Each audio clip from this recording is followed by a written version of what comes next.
Okay, welcome back. Now we'll talk about mental health. We'll go to the World Mental Health Day, which is commemorated every year worldwide to raise awareness and emphasize the importance of mental well-being. With the major concern of stigmatization that leads to discrimination against those who are living with mental health illnesses, there is a need to intensify education and awareness on mental health. This year's World Mental Health Day centers on mental health and work. For the team, it is time to prioritize mental health in the workplace. The World Health Organization is urging employers to improve mental well-being of staff towards a safe and healthy working environment for improved productivity in the workplace.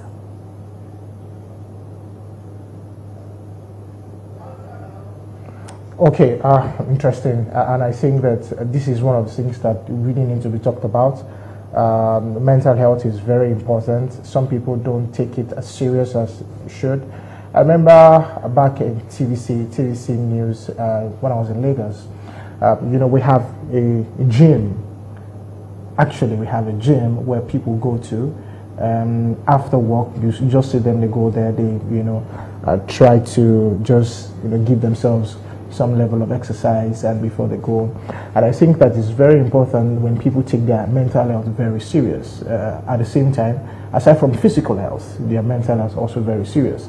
Well, I was even thinking that you're going to talk about the mental health day that we had on Thursday, if I'm not mistaken. No. I'm still coming there. And I mean, it's like a yearly thing, yes? I'm still coming there. Going to the gym, we're talking about mental health, you're talking about No, because gym also helps your mental health. Yeah, so that's what I'm saying. Relate that for us. No, that's what I'm saying. That I'm actually going there. That yes, it's something that we have every year, and people need to take cognizance of the fact that your mental health is very important. Well, I think it's the first things that happened to us is that we started raising the awareness because I mean initially we just called everyone who had some level of maybe mental imbalance mad. So and we couldn't tell the genesis. Mental health doesn't really mean that. Yeah, that's the thing. But it deteriorates to the point where it gets there, meaning that people could have gotten help before maybe they ended up on the streets, not knowing entirely what they could do. People actually turn to drugs because they're trying to escape from some level of mental health pressures. So we didn't have that awareness, and now we're having that awareness, and people, various organs are beginning to pay attention. Offices, employers rather, are beginning to pay attention. Government is beginning to pay attention. So I think it's quite, a good place we found ourselves in the discussion about mental health. All right, joining us live via Zoom is psychologist Oluwashola Guam. Good morning, Mr. Oluwashola. Okay, Mr. Folajaye Kazim. Good morning. Karim. Good morning. Yeah. Yes, Folajaye Karim. Good All morning. right. Thank you very much for joining us. Okay, let's talk about mental health and how we can, protect this. This has become like a menace in the world and, of course, Nigeria. And how can we protect it by discussing what the issues are? Thank you. Thank you very much. I think before we talk about how to protect mental health, we first need to talk about what mental health is. And basically, mental health involves anything that helps us maintain a balance of our emotional, psychological, and social well-being. And anything that would help us protect our mental health would include anything that helps us maintain that balance. And that would include things like building strong relationships, maintaining a healthy diet or a lifestyle, or seeking professional help when you are dealing with any form of emotional or social or psychological concerns. When we hear the word psychological, sometimes people already think, like you rightly said earlier, that people are, having a sort of mental disorder that cannot be treated. But that is really not true, which is why we have to end the stigma around mental health. Mental health involves anything that has to do with the way we think, the way we feel, and the way we act. and the way we think, feel, and act is something that every human being would always have or would always do. So being able to seek professional help when you are, having some of these issues is very key. Knowing the warning signs when you are having concerns about any of those areas or domains that I have mentioned, the way we think, the way we feel, and the way we act is key to establishing how we can protect our mental health. Thank you. All right. So, and then, because mental health is something that we have to deal with, irrespective of whether, one is going off the line or not, because of the pressure of life and society. So what are the coping mechanisms? Thank you. Thank you. The topic of mental health is so broad. However, I can talk very keenly about how we can cope, when we are struggling with some aspects of our mental health. And one of the things that I always recommend from the get-go is that people get adequate quality sleep. Very important. And that's why I emphasize the word quality. Being able to practice maintaining a healthy social support system or a support network is also very important. Doing anything and everything at all that gives you some certain form of capacity to relax and rest, because your mental health is largely connected to, your physical health.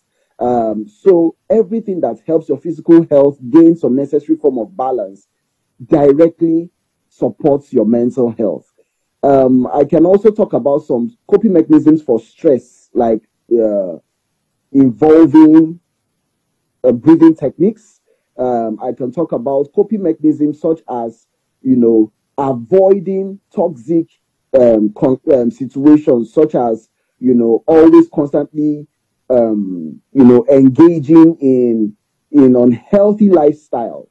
So several things. The main thing here is knowing the things that cause you some form of distress in the way you think, feel, or act, and intentionally doing what you can to ensure that you avoid those triggers.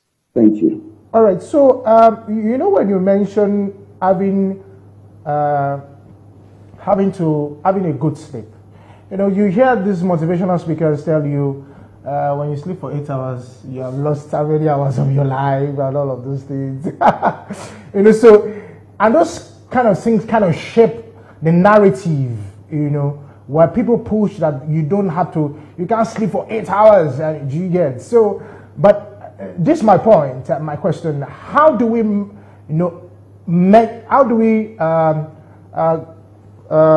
separate stress from depression?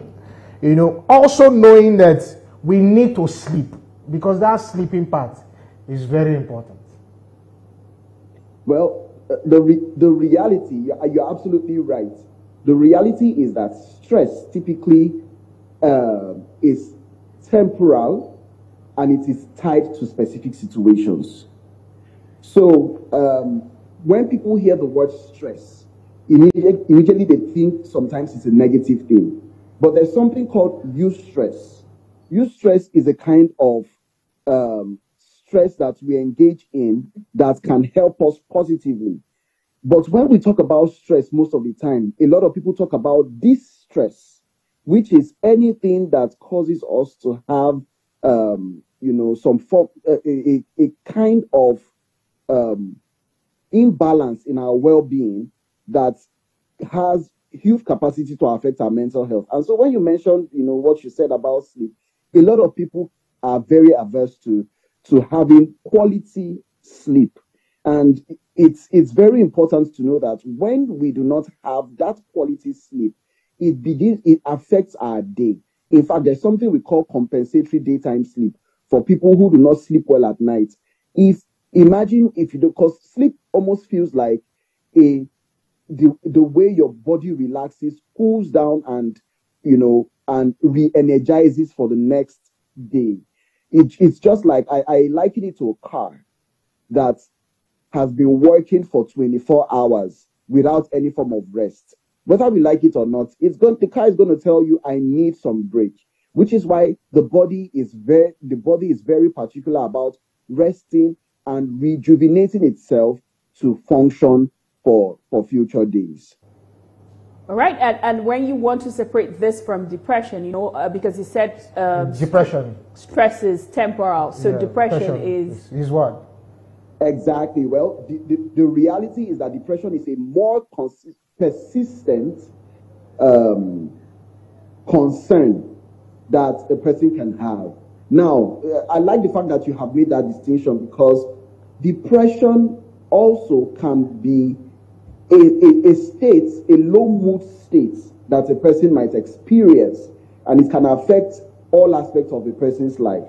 But another thing that a lot of people do is they might mistake being in a depressed mood at some point from really having a mental health diagnosis that takes a professional's counsel called major depressive disorder, where that person has several symptoms across time that has been diagnosed to prove that this person is dealing with a mental health disorder.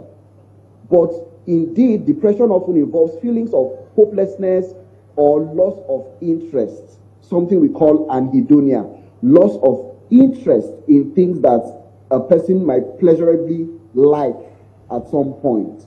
And so it's important to, like I have mentioned earlier, have a mental health professional for accurate diagnosis to be consulted if a person is suspecting that they might be suffering from depression. All right, thank you very much, Karim. And now I'd ask, because this year, you know, we're moving from when we did not discuss about mental health at all to now talking about protecting mental health in the workplace. And you would agree with me that this puts employers in some level of dilemma, because you would want your staff to deliver under you know, a certain timeline, and then they're saying you have to protect mental health, don't pressure them, don't stress them. So, but how can we achieve this really? Thank you very much. Thank you very much. The World Health Organization is very particular about protecting mental health in the workplace, and which is why the theme for the World Mental Health Day for this year is promoting mental health in the workplace. And that cannot be overemphasized, because where there is a demand for output, usually a lot of people forget the process, which is why it's important for organizations, individuals, institutions to particularly take cognizance of mental health of workers in the workplace. And so it basically means being able to promote things like effective work-life balance, offering mental health resources and support to individuals in the workplace. It's said that 1 in 4 persons is currently suffering from some form of depression. That's so severe in our world today that the workplace is a huge contributor of some of these factors.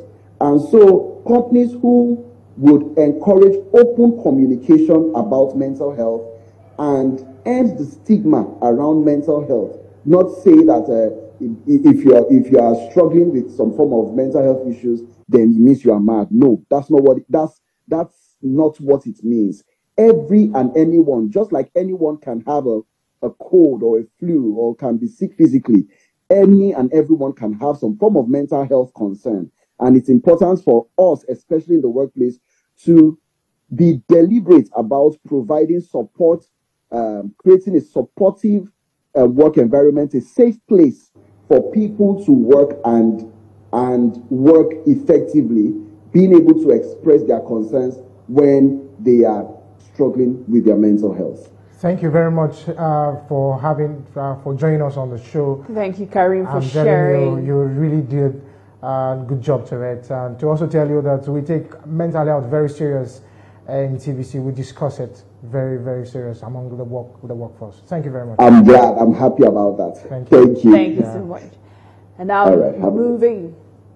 moving to the headlines. President Bola Tinubu has congratulated the Managing Director and Chief Executive Officer of the Nigerian Export Processing Zone Authority, NEPZA, Dr. Olufemi Ogunyemi, on his election to the Board of World Free Zone Organization, a significant achievement that makes us all proud. The President notes that Dr. Ogunyemi's election to the board of the international body is a testament to the ongoing reforms, saying reforms are set to reposition the economy, bringing about a brighter future for all Nigerians. Minister of State for Defense Bello Matawalle has visited Secretary of State as part of the federal government's renewed effort to combat banditry and terrorism in the Northwest region. His visits follow a first one undertaken by the Minister on August 31st in company with the Chief of Defense Staff, General Christopher Mustafa, saying the federal government's commitment to ending the scourge of banditry in the Northwest. The federal government has introduced a new curriculum focused on skills development across all educational levels in Nigeria today. Minister of State for Education, Dr. Tanko Sununu, disclosed this at the flag-off of teacher training and the launch of sensitization materials on moral orientation and regeneration in basic education. And in business, in a groundbreaking move, Nigeria has officially commenced the sale of crude oil and refined petroleum products in Nigeria. The Honorable Minister of Finance and Coordinating Minister of Economy announced that in line with the Federal Government Executive Council FEC directive, the sale of crude oil and refined petroleum products in Naira has officially commenced as of October 1st, 2024. The Central Bank of Nigeria has established a memorandum of understanding with countries hosting Nigerian bank subsidiaries to improve regulatory coordination and ensure safe and compliant banking operations both locally and internationally. The statement explained that this targeted approach enables the CBN to maintain strong oversight while supporting the overall stability of the banking sector. Outside Nigeria, crowds of mourners gathered in India's financial capital, Mumbai, on October 10 for the funeral of industrialist Ratan Tata, hailed as Titan, who led one of the country's biggest conglomerates. Mr. Tata, who died at age 86, transformed the Tata Group into a sprawling international enterprise with a portfolio ranging from software to sports cars. His coffin, dropped in an Indian flag, was flanked by a guard of honor with a marching band of trumpets and drums accompanying their procession. Heavy rains to continue as storm weakens after fierce winds that leave more than 30 million people without power. Hurricane Milton has left a trail of destruction in the state of Florida as it whipped up tornadoes and brought torrential rains and raging winds that destroyed homes and knocked out power for millions of people in the United States. While the National Hurricane Center said on Thursday that the storm, which made landfall on the state's western coast hours earlier, had weakened to a Category 1 hurricane, it was still hurtling through Florida with wind speeds of 150 km per hour.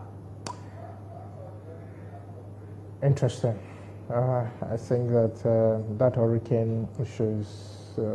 I was watching the video. Natural disasters generally, they have a way, because I mean the uncertainties that come with it, no matter how much you plan, and I mean this is America, and yeah, because when we have floods, I was seeing a message yesterday that we thank God didn't give us